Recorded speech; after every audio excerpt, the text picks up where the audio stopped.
ನಮಸ್ತೆ ಫ್ರೆಂಡ್ಸ್, ನಮ್ಮನೆ ಯೂಟ್ಯೂಬ್ ಚಾನಲ್ಗೆ ತಮಗೆಲ್ಲರಿಗೂ ಸ್ವಾಗತ. ನಾನಿವತ್ತು ಮರಕೆಸುವಿನ ದಂಡನ್ನು ಇಟ್ಕೊಂಡಿದ್ದೇನೆ.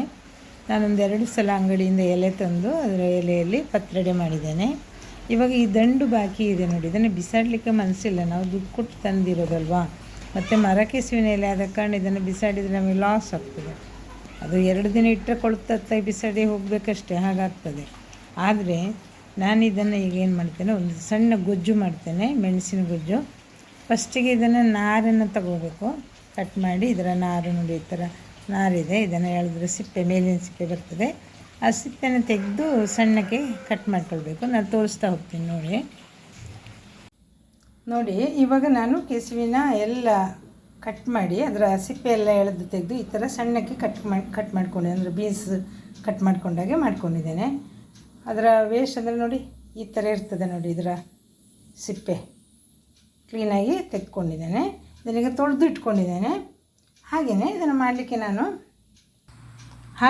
ನಾನು ಮಸಾಲೆ ಮಾಡಲಿಕ್ಕೆ ಒಂದು 6 ಕುಂಟೆ ಮೆಣಸು, ಒಂದು 2 ಬ್ಯಾಡಿಗೆ ನಮ್ಮ ಊರ ಮೆಣಸು ಅಥವಾ ಖಾರ ಮೆಣಸನ್ನು ತೊಗೊಂಡಿದ್ದೇನೆ. ಹಾಗೆಯೇ 1 ಸ್ಪೂನಷ್ಟು ಹುಳಿ ಪೌಡ್ರ್ ತೊಗೊಂಡಿದ್ದೇನೆ. ಸ್ವಲ್ಪ ಗರಂ ಇರಲಿ ಹುಳಿ, ಏಕೆಂದರೆ ಕೆಸುವಿನ ಇದು ತುರಿಕೆ ಬರುವ ಸಾಧ್ಯತೆ ಇದೆ. 1-1.25 ಸ್ಪೂನಷ್ಟು ಉಂಡೆ ಹುಳಿ ಪೌಡ್ರ್ ತೊಗೊಂಡಿದ್ದೇನೆ. ನಾವು ಬೇರೆ ಹುಳಿ ಹಾಕೋದಾದ್ರೆ 1 ನೆಲ್ಲಿಕಾಯಿ ಗಾತ್ರವನ್ನು ತಗೋಬೋದು. ಹಾಗೆಯೇ 1.5 ಸ್ಪೂನಷ್ಟು ಜೀರಿಗೆ ಮತ್ತು ಕೊತ್ತಂಬರಿ ಅಥವಾ ಧನಿಯಾದ ಪೌಡ್ರನ್ನು ತಗೊಂಡಿದ್ದೇನೆ. ಈಗ ನಾನು ಇದನ್ನು ಒಂದು ಜಾರಿಗೆ ಹಾಕ್ಕೊಂಡು ಪೌಡ್ರ್ ಮಾಡ್ಕೊಂಡು ಬರ್ತೇನೆ. ಪೌಡ್ರಲ್ಲ, ಪೇಸ್ಟ್ ಮಾಡ್ಕೊಂಡು ಬರ್ತೇನೆ. ಇದಕ್ಕೆ ಸ್ವಲ್ಪ ಇದು ಈರುಳ್ಳಿಯನ್ನು ಸೇರಿಸ್ಕೊಳ್ಳಿಕ್ಕಿದ್ದೇನೆ ನೋಡಿ. ಒಂದು ಅರ್ಧದಷ್ಟು ಈರುಳ್ಳಿಯನ್ನು ಹಾಕ್ಕೊಂಡಿದ್ದೇನೆ. ಒಂದು 2 ಹೆಸರು ಬೆಳ್ಳುಳ್ಳಿ ಹಾಕ್ಕೊಳ್ತೇನೆ. ಈಗ ಇದನ್ನು ಸ್ವಲ್ಪ ನೀರು ಹಾಕಿ ರುಬ್ಬಿಕೊಂಡು ಬರ್ತೇನೆ. ಈಗ ನಾನು ಕೆಸುವನ್ನು ಒಂದು ಸ್ವಲ್ಪ ನೀರು ಹಾಕ್ಕೊಂಡು ಕೆಸುವಿನ ದಂಡನ್ನು ಸ್ಟವ್ ಮೇಲೆ ಇಟ್ಟು ಬೇಯಿಸ್ಕೊಳ್ತೇನೆ. ಇದಕ್ಕೆ ಸ್ವಲ್ಪ ರುಚಿಗೆ ಬೇಕಾದಷ್ಟು ಉಪ್ಪನ್ನು ಹಾಕ್ಕೊಳ್ಳಿ, ಒಂದು ಸ್ವಲ್ಪ ಸಾಕು.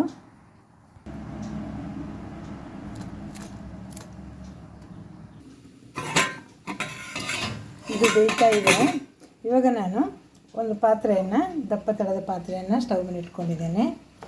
ಇದಕ್ಕೆ ಕೊಬ್ಬರಿ ಎಣ್ಣೆಯನ್ನು ಹಾಕ್ಕೊಳ್ತಾ ಇದ್ದೇನೆ. ಒಂದು 3 ಸ್ಪೂನ್ ಕೊಬ್ಬರಿ ಎಣ್ಣೆಯನ್ನು ಹಾಕ್ಕೊಂಡಿದ್ದೇನೆ. ಎಣ್ಣೆ ಬಿಸಿ ಆಗ್ತಾ ಇದೆ. ಇವಾಗ ಸ್ವಲ್ಪ ಸಾಸಿವೆ ಹಾಕ್ಕೊಳ್ತೇನೆ. ಹಾಗೆಯೇ ಸ್ವಲ್ಪ ಜೀರಿಗೆಯನ್ನು ಸೇರಿಸ್ಕೊಳ್ತಾ ಇದ್ದೇನೆ. ಕರಿಬೇವಿನ ಎಲೆ ಹಾಕ್ಕೊಳ್ತಾ ಇದ್ದೇನೆ. ಬೆಳ್ಳುಳ್ಳಿ, ಹಾಗೆಯೇ 1 ಹಸಿಮೆಣಸಿನಕಾಯಿ ಕಟ್ ಮಾಡಿ ಇಟ್ಕೊಂಡಿದ್ದೆ.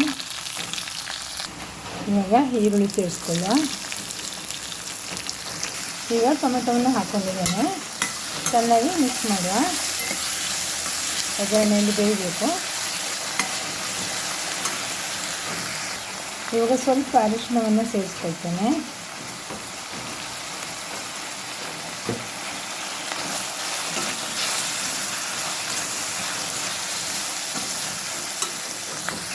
ಇದು ಒಗ್ಗರಣೆ ಚೆನ್ನಾಗಿ ಬೆಂದಿದೆ. ಇವಾಗ ನಾನು ಖಾರ ಮಸಾಲೆ ರುಬ್ಬಿಟ್ಕೊಂಡದನ್ನು ಇದಕ್ಕೆ ಸೇರಿಸ್ಕೊಳ್ತೇನೆ. ಸ್ವಲ್ಪ ಜಾರು ತೊಳೆದು ಹಾಕೋಣ. ಈಗ ಅದನ್ನು ಚೆನ್ನಾಗಿ ಬೇಯಿಸಬೇಕು. ಮೆಣಸದ್ರಲ್ಲಿ ಬೇಯಬೇಕು ಎಣ್ಣೆಯಲ್ಲಿ. ನೀವು ಅಂದ್ಕೊಂಡಿರ್ಬೋದು, ಇಷ್ಟು ಸಾಫ್ಟಾಗಿರುವ ಕೆಸುವಿನ ದಂಡನ್ನು ಬೇರೆ ಬೇಯಿಸಿದೆ ಯಾಕೆ, ಒಗ್ಗರಣೆಯಲ್ಲಿ ಬೇಯಿಸ್ಬೋದಲ್ಲ ಅಂತ. ಆದರೆ ಕೆಸುವಿನ ಒಂದು ಗುಣ ಎಂತ ಗೊತ್ತುಂಟ, ಎಣ್ಣೆ ತಾಗಿದರೆ ಅದು ಬೇಯುವುದು ನಿಧಾನ ಆಗ್ತದೆ. ಆದ ಕಾರಣ ಒಗ್ಗರಣೆಯಲ್ಲಿ ಇದನ್ನು ಬೇಯಿಸಲಿಕ್ಕೆ ಆಗೋದಿಲ್ಲ ಅಂತ ನಾನು ಅದನ್ನು ಬೇರೆ ಬೇಯಿಸ್ಕೊಂಡಿದ್ದೇನೆ. ಈಗ ನೋಡಿ, ಅದು ಬೆಂದು ರೆಡಿಯಾಗಿದೆ.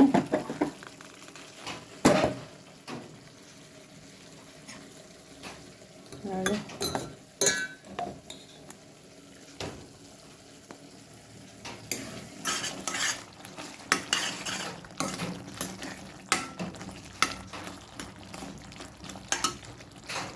ಈಗ ಮಸಾಲೆ ಚೆನ್ನಾಗಿ ಎಣ್ಣೆಯಲ್ಲಿ ಬೆಂದಿದೆ.